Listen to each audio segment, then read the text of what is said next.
Hello and welcome to this episode of the Road to Rec League podcast. I'm Callum and today we are talking about what I've learnt from watching UK pro hockey over the last week. So before I get into the detail, I'm sat currently in my office in my Jets jersey for one of two reasons. Partly I wore it to the Bristol Pitbulls game this evening, and also it's 20 past 11 at night and there's a Jets preseason game to watch after this. So may as well stay in it. Now, I am absolutely buzzing after what's probably one of the best days for me skating-wise. Just generally, actually. It was such a good start to the day. Got out and had a really good public skate session. I'll talk more on that later. The England women's team won the rugby. And although Bristol got absolutely hammered 8-2 against Leeds, I got to meet a pro hockey player from Manitoba. And share a few moments talking about the love of the whiteout and the Winnipeg Jets and just pro hockey in general, which was so cool. So I'm pretty upbeat, pretty chipper, which I'm hoping will translate well to a good podcast. And what I wanted to do in the sort of meat of this podcast, I'll touch on my own personal progression a bit later, but I wanted to talk about a bit of a section around watch and learn. So over the last week, I watched two games that Bristol have played. The Bristol are an NIHL team in the UK. That's the second tier of, I guess, pro and semi-pro hockey. It's made up of, I guess, a couple of like ECHL level players who come across from the States, people who are in and out of the EIHL, people on two-way contracts, so young up-and-comers. It's really fun to watch. There's a great atmosphere in Bristol. And there's still loads to be learned because, frankly, the standard of play is significantly higher than mine. And what I wanted to do was actually pick on a few people in particular and watch their games and see what I could learn from watching their games. What I discovered pretty quickly is that hockey's a very different sport when you are watching individual players instead of just following the puck, which I thought was really fascinating, actually. And I learned a lot in terms of what happens off the puck. And I think I've already been able to take some of that forward into sort of adult learn to play on Sundays. I want to continue that progression as well. Like I say, really, really fascinating. Now, I got most of my notes are from last weekend's game against Solway, the 6-2 win, which was great. And obviously, you're seeing maybe these players at their best. And there are a couple of things I can add from today's game that happened. Yeah, like I say, about an hour and a half ago. I guess that's when I sort of left the Bristol area. So I'll start off by going over the three players I've picked, and I kind of picked three different players for a reason. So Tanner Butler is one of them, partly because of the Manitoba connection, but also because he is a puck-moving left-handed defenseman. He's on power play 1, PK 1, by the looks of it anyway, and he's the second line left D, or second pair left D. He's very, very competent skater. Again, moves the puck really well. And so there was some good stuff to learn from that perspective. The next I picked Barry McKenzie. I think he was the coach or assistant coach last year. He's a stalwart in the NIHL, and I'm pretty sure he played in the EIHL as well for quite a duration of his career. He is a really sort of rugged two-way center, and I thought that would be really interesting to pick that kind of role out, because if I were to attribute my current skill set and my current focuses, the things I enjoy, the things I feel like I do better in than otherwise, it's really that kind of role that I would gravitate towards. So for that was a bit of personal learning. And then the last thing is a high-scoring winger, so top line, power play. And last year he put up, 107 points in 50-something games. He scored more than a goal a game and almost had an assist a game. So he was over 2 points a game, I think, in the end. Pretty remarkable stats. And that high-scoring winger is Jake Bricknell, who has joined Bristol this year after that pretty remarkable season. So let's start with Tanner Butler then, from the top down. What did I learn from watching his game? And again, I'm going to try and keep this in the short form that I have been accustomed to over the last couple of episodes, so it won't be going too far, don't worry. I won't be going into too much detail. I picked up a couple of really interesting points from me personally. Again, this is all stuff really off the ice, so off the puck. Scanning and skating. While I was watching him off the puck, obviously as a defenseman, his head was always up. He was always looking around, always trying to read the play, always trying to see what was happening around him. He is, a puck-moving defenseman, so he has to know where the next guy's going to be. And I really got that impression that his anticipation was the thing that he was doing quite consciously. What was remarkable, and I saw more of it today actually, was the ease at which he skated. So it almost looked like he wasn't trying, and he was still going at the same rate as everyone else. And to say he wasn't trying isn't true, because obviously it's a remarkably difficult sport to play when you are trying, let alone when you're not. But the effort was always there, but it was an effortless motion. And I wonder how much of that's just that really, when you're ingrained in the way of skating throughout probably your entire childhood, it just becomes really natural. And you can just see how strong of a skater he is in comparison to some of the others. Not because necessarily the outcome's different, but the input, how the outcome is created, it's so smooth and seamless. Whereas a couple of other people have to look like they work twice as hard to get the same kind of outcome, which I think is really, it's lovely to watch for a start, but it's really fascinating to see the benefit, I guess. And maybe there are some actual motor benefits in terms of, maybe less joint wear and things like that if you've got that more natural, smooth style of skating. Really good from what I, comparatively with what I saw elsewhere, really good stick positioning. So lots of stick checks, loads of poke checks. And I think just, getting in the way of shooting lanes, using the stick and the body to push people into certain locations on the ice, steering them away from the goal, things like that were really apparent in his game. And that's something that I personally take pride in and in trying to develop myself. There was a coach who said something, I think it was maybe the second week or third week of my adult learn to play, and it really stuck with me and it got me thinking quite a lot about it. He said, realistically, you're not going to play the full hour of ice hockey, right? Now, I'm not very good, so let's assume I'm on a fourth line and I'm getting 10 minutes. In those 10 minutes, how many seconds, because it won't be minutes, how many seconds do you think I'm touching a puck for? How many times do you think I'm in puck possession? And when I heard that, the first thing I thought was, okay, so what really matters then is learning what to do when you don't have the puck. Because when I've got the puck, it's make a pass, make a play, take a shot. It feels like that's a narrower range of options. And equally, I'm going to be doing that maybe 4, 5, 6, 7 times.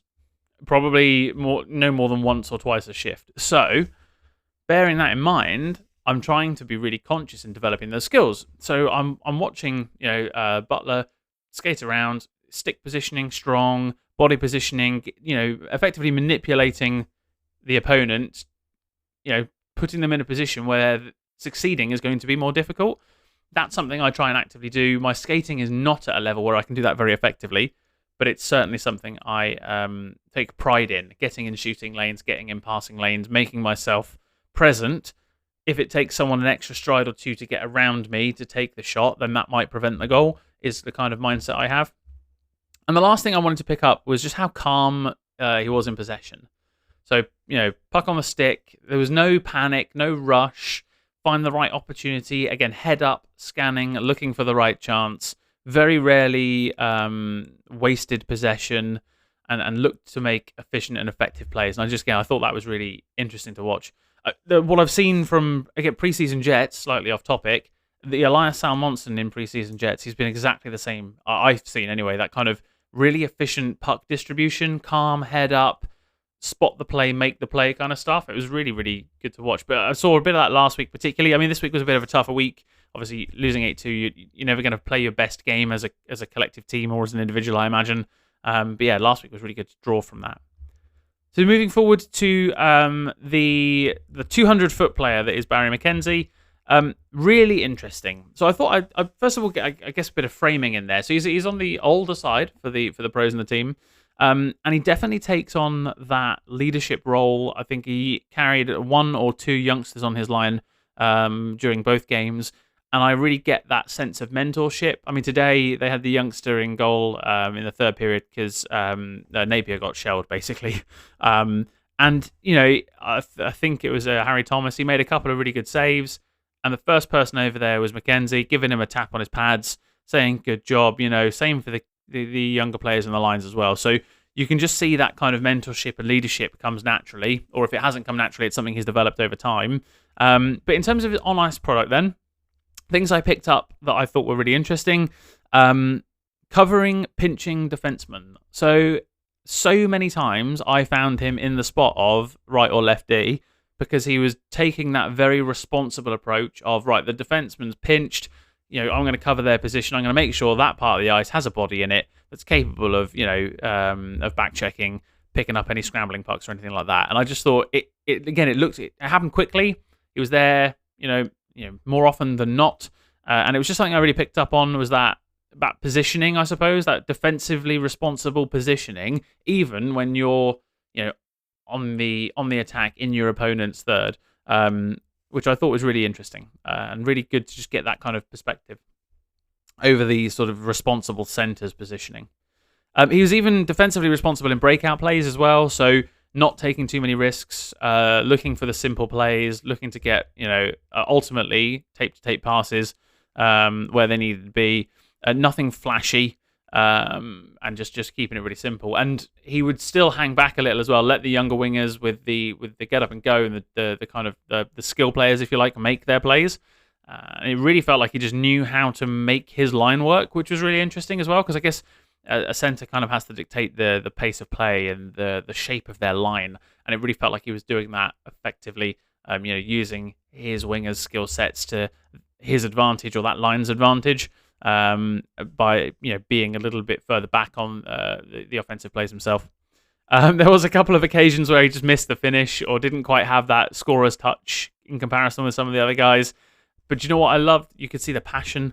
There was a big shout of fuck, a smack of the stick on the ice when he missed an opportunity to try and pot one home. And you just think, for me, that passion, that drive is a really important part of getting stuck into it. So, I see it in myself. I'm not skilled or that capable. My skating's my biggest letdown. I get frustrated, when I can't keep up.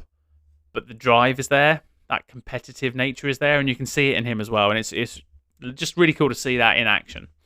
And it shows you care at the end of the day. It shows you care. So, yeah, the things I picked up from him, and again, things that I think can influence my game, because I think that's the kind of player I can see myself, being ultimately. I don't see myself as a super flashy scoring player. I see myself as hopefully someone responsible who's willing to let other people take the limelight, but for the sake of the team. I don't mind doing that. That's not a problem. I don't need to be the guy, dipsy dangling my way around and with a crazy slap shot or whatever, or some ridiculous footwork. I just need to be functional in my role. And lastly, I want to talk about Jake Bricknell, who's the scoring winger. Now, in the preseason, I saw shots that I have never seen in my life, like a breakaway slap shot from, just after the blue line that went bar down, and it was the most ridiculous thing I think I've ever seen in my life. Just teeing up this whopping great big slap shot. Very, very, very skilled with his hands and shooting. That was quite apparent. Skating probably middle of the pack, to be honest. But one thing I did pick up on was he did have kind of like a go-to move, which I thought was really fascinating. It's not something I'd paid much attention to before, but I saw him do it a few times when trying to break out of his own zone and into effectively transition from defense into offense. And he almost does this, like, he opens his body up to the center of the ice. So he's breaking left to right, if you like. So starting defensive left side, coming over to the right-hand side of the ice by sort of the center line, and then transitioning back in towards the goal. And it's almost like opens his body up and does a few mohawks just to try and, I guess, move the position of the puck further away from the opponents, open up his body to the rest of the ice so he can see the rest of the ice. Now, on both the occasions I saw that, or the 3 occasions, he then drove to the net. And that's really something he seems to do quite a lot. And when you've got such a ridiculous release, why wouldn't you? But yeah, it was just really interesting to have that maneuver and that thing to go back to. It kind of got me thinking, well, I'm sure a lot of players have those kind of moves, if you like. The something they can rely on, something they can utilize comfortably, because it's something they can go back to over and over and over again. I mean, slightly off topic, but there's that film with Will Ferrell, and it's playing basketball, and I can't remember what it's called now. But it's the Semi-Pro, that's what it is. And they have this like vomit play where they make this team play and they run it until they're sick, so that when they come down to play in the game, they just know how to play that play. And it feels like if you've got a couple of weapons in your arsenal that you just know work, you know how to do them. Okay, they are going to work 9 times out of 10. They won't. Nothing's 100%, but you know it's pretty reliable. You know you can. Your inputs are going to be reliable. Then it's great to have those kind of things. So it got me thinking. Are there strengths in my game? Skating not really being one of them, so I do need to find out what they are. But are there strengths in my game that I can lean on repeatedly if I find myself in trouble or if I want to try and make a play? So something I could take away even if I can't mohawk half the length of the ice like was displayed by Jake. Like absolutely ridiculous release. His shooting is crazy. Really, really stands out from the crowd. Very aggressive player as well, very driven, very motivated. And I would say you can see the increase in drive and passion on offense and a slightly less of that on defense. I mean, I'm not going to slate the guy. He's clearly an incredible ice hockey player and far outstrips me. He's clearly positioning himself as a real point scorer, so there's a bit of, I say cherry picking loosely, but he'll be not necessarily in the defensive zone when the puck is as an outlet for breakaway opportunities and stuff like that, and that's a totally valid tactic. Not saying that's a bad thing, just something I noted. As a high scorer, he's got to put himself in scoring opportunities, and that's one way that can happen. But in terms of like forechecking and net front battles and stuff like that, his effort level is like 110%. And then just occasionally on defense, there's a bit of gliding, I guess, but it's not. I'm nitpicking, frankly. But it was just something I spotted, and I think what that sort of hit home with me is that just like any hobby or interest, you're going to have areas of passion, right? And for me, it's easy. When I'm passionate about something, I'll give 110%. No problem at all. I hence the podcast, hence learning to skate and wanting to get into ice hockey, right? It's my passion. Now, that means that I give full effort all the time because it's what I'm interested in. If someone wanted me to do crocheting, frankly, I'd find that boring, and so I would put limited effort in. And so, shock horror, if I'm big on offense and I love scoring and making plays and beating people one-on-one, then yeah, I'm going to be more motivated in the offensive zone than I am the defensive zone. Now, I'm the inverse of that. I like preventing stuff. I like being a bit frustrating. I think the way I'll be a net positive is preventing goals rather than scoring them. So that would be my motivator, if you like. But I just thought that was really fascinating to see that in action. And ultimately, say when he's motivated, he's clearly putting up over a goal a game in the NIHL, which is remarkable. So those are the sort of the three breakdowns, I guess. Saw that over the course of both games. Saw it more in the first game against Solway. The thing with today's game against Leeds was it was an 8-2 loss. It was just felt like every bad bounce was going the other way, and Leeds played a very structured defensive game, and that's how they created opportunities. 2 of the goals were short-handed, just from a player losing an edge or just a turnover, leaving an 0-on-1 basically, or 1-on-0. So not a lot you can do about that, but it was really interesting to see, I guess, the slight difference in game. And when the score got up to like 5-1, I wouldn't say heads dropped, but you're going to lose a bit of edge and lose a bit of drive and determination. That's natural, I think, but it certainly wasn't entirely lost. Again, the goalie change was probably worthwhile, and got to see Harry Thomas play for the first time, which was cool. So it was still a wonderful experience. I had an amazing time. And genuinely, today has been one of the best days ever because I got an awesome skating in the morning. I got to watch the rugby. I got to watch some hockey. I get to watch the Jets in a bit. And I get to record this podcast and talk about some things that I've taken on.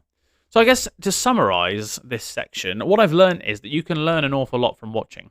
And watching the game of hockey through the lens of a single player versus following the puck. They're so different. And I think that's fantastic. I think it's great to be able to have more than one way to view something and more than one way to learn from something. And I am absolutely going to be taking things away from every game I go and watch now. I will spend a portion of my time watching 1 or 2 players that I might want to emulate or want to learn from. And again, picking guys like Barry McKenzie, that 2-way responsible center leader, exhibiting the kind of behaviors that I want to exhibit. I think that's a really interesting thing to look at, as well as the high skills sort of players. And so for me personally, I can model my game after someone, more of like that kind of 200-foot Well, I say model my game after a Selkie Trophy winner. I don't mean I'll be that good, just to be clear. I'm, definitely not. So, but, kind of take inspiration from that, right? So that's kind of the end for this segment. I'm just going to flick over to talking a bit about my hockey progression, and then we'll wrap this up. Okay, let's talk hockey progression.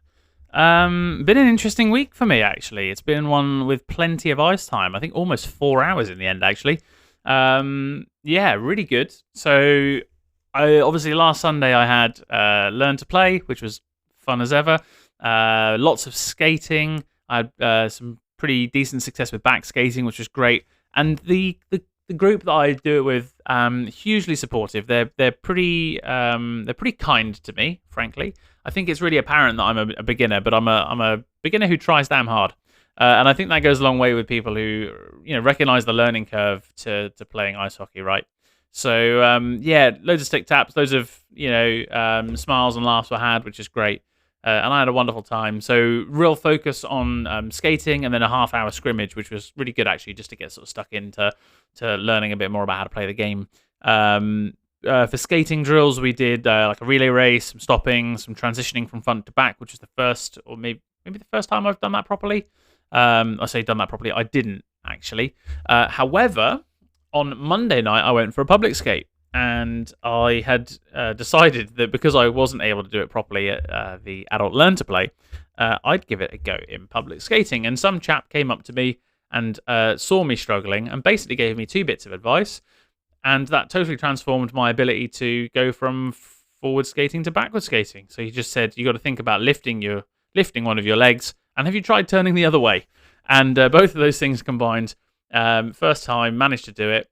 And I've spent a good couple hours working on that this week, which has been really good actually. And I think I'm almost hopeful that we'll do skating again tomorrow, as it happens, just to be able to have an opportunity to give it a crack in full gear rather than just chinos. But it was a really good public skating session. Again, the community never never fails to amaze me. It's unreal. People are so kind. With their time, and just a few bits of advice have utterly changed how I'm able to skate. Whether that be someone giving me some advice on tying my laces, or skating backwards, or crossovers, or something like that. I always feel like people are willing to give to those who are willing to put the effort in. So that was Monday night. I went out on my inline skates on Tuesday, mostly just for conditioning. Did a little bit of green biscuit work, but nothing crazy. Wednesday went running. Did 5K on my own instead of in a group this time, which was great. So I managed to sort of stay committed, get the run done, 28 minutes or so, wasn't too bad, really enjoyed myself, 5 and a bit K, good to keep the fitness going. Thursday was burpees again, I did 21, which is great, so that's my new PB for 10 minutes. I'm doing Navy SEALs, they're 10 count burpees, they're brutal, I'm not physically strong, so it really puts me through my paces. Upper body strength is probably, and core, 2 of my biggest weaknesses. So it's good to push myself, I'll say that much. Had Friday off. Saturday, today, loads of skating. So again, public skating, working on transitions, working on crossovers, managed to get about an hour and 45 in, I think, in the end. Split over 2 concerted efforts. And then tomorrow, more Adult Learn to Play. So that's been great. From a nutrition standpoint, I've really struggled. Another week of no gain or loss, actually, which is a bit of a shame. I was hoping to maybe make a bit of headway. However, it did give me an idea for an episode next week. So, bit of a sneak preview. I asked ChatGPT to write me a nutrition plan, and I'm going to try and follow it, and we'll see how I feel at the end of it. So I just figured something a little bit different, a bit of variety, as well as my sort of routines, might actually give me the impetus to stick to it for a week. So we'll see how we go. I've got to go buy a bunch of ingredients tomorrow morning and do a bit of prep. But it is going to mean that I'm in a position where my food is chosen for me for the week. I don't have to think about it. I can just get on with cooking and eating. And it is going to be some slightly different recipes and some slightly different focuses. And I'm sticking with my meal replacement shakes that I've been using at least once a day. So it's not like I'm drastically changing.